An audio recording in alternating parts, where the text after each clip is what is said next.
All right, I'm doing a typing tutorial today for a 1963 Royalite 64. I know it says 64 on here, but these were actually manufactured in 1963. I don't see these out there very often, so this is a little bit harder to find. It was made in Holland, and it's an all-metal typewriter and very cute. It's very portable, comes in a nice small case.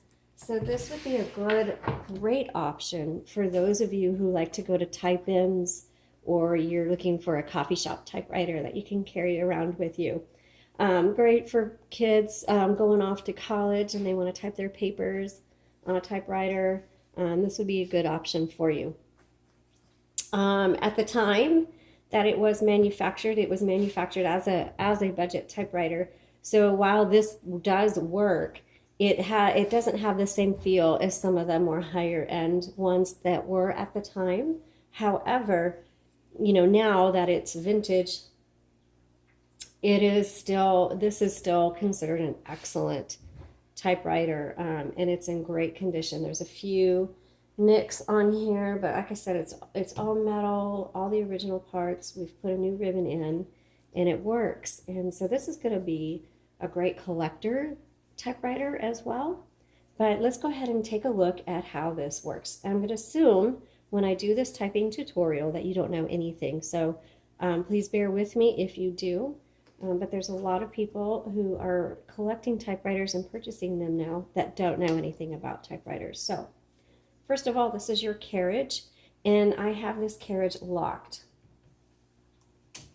Oops, I thought I had it locked. I don't. Let me lock it real quick. There it is. So, there we go.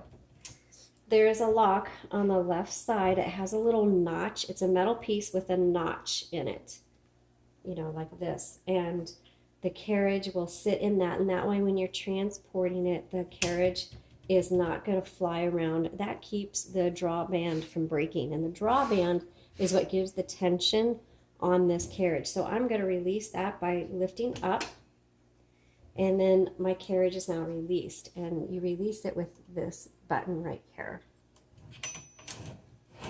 So you can hear the bell, and the paper, when you go to type, your paper is going to go right here, right behind the roller, and just feed it down in there.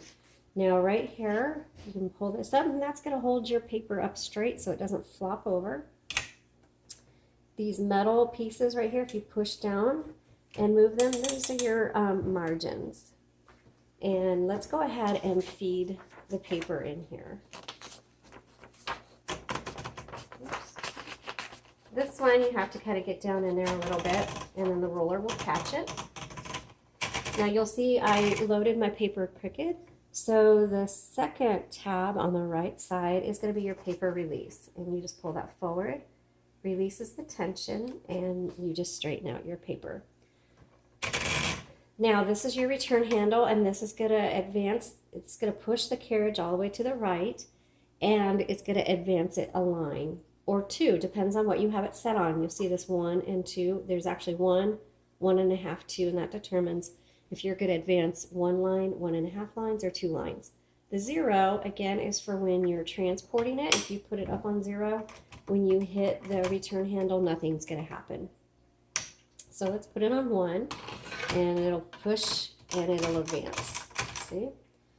Okay, and then also your serial number is located right here under the carriage on the left-hand side, and you'll find that. Let's go ahead and do our typing practice here. Oh, sorry, before we do that, move your carriage all the way to the left, and we're going to pop open the top and take a look at our ribbon. So this just pops open, and it's another metal piece, and I popped the ribbon out. But they're easy to insert and to change out. This takes a universal ribbon, which you can find on our website. All of our typewriters come with new ribbons. So right now, you'll see when you put a ribbon in, you need to thread it between this guide wire, these two here, and then this one. Right now, the ribbon is going this direction. And when you get to the end, which the end is right there, it won't move anymore, the typewriter is either going to lock up or your font is going to get really faint. And that doesn't mean you need to change your ribbon. It just means you need to change the direction of your ribbon because there's plenty of ink in there. And you do that, and you can do it on either side, is just by pushing that. And now the ribbon's going to go this direction. Okay?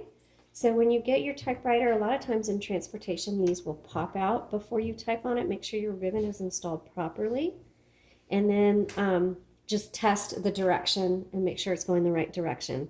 And as you're typing, if something locks up on you, always check your ribbon first. 9 times out of 10, all your typewriter issues are going to have to do with your ribbon probably not going the right direction. Okay, so let's put this back on.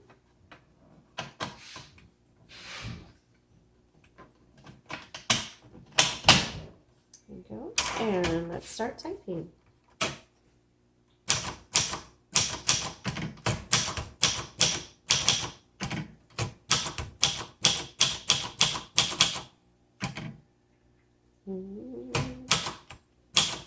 Okay, so I have it on red right now. By the way, to switch your color, on the right side, you'll see the color selector. I'm going to push it down and do black.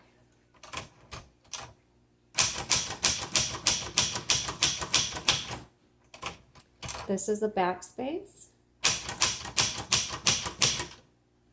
This is your tab, but I'm not sure how to set the tab on this typewriter.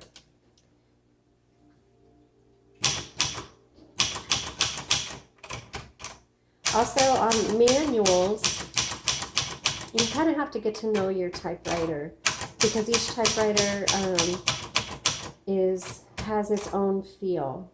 And what you want to do, this is the shift lock here, is sometimes you have to type a little bit harder or lighter. On this typewriter, I'm a little heavy-handed at first, and so I'm going to have to adjust and type with a lighter feel to get it to look better.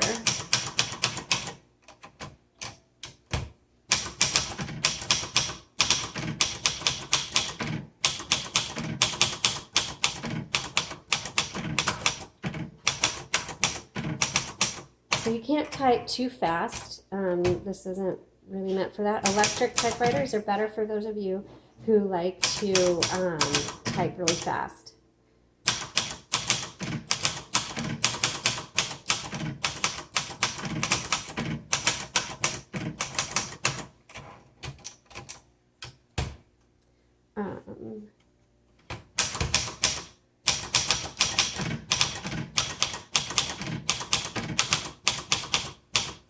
Okay, this one works really, really well. This is going to be your, this is a 12 CPI characters per inch, so it's a smaller font. It works excellent. It's beautiful. When we got it, it was really in rough shape. We kept the original yellow. This is an original, and we've cleaned it up. It works perfectly for you. Great conditions, just a few minor nicks, but that's awesome for something that's 50 years old. I hope you enjoy this. Check out the details. Visit the Etsy shop to see the details on this. The link is in the comments below. And thank you so much for watching. And please follow and subscribe our channel. Have a great day.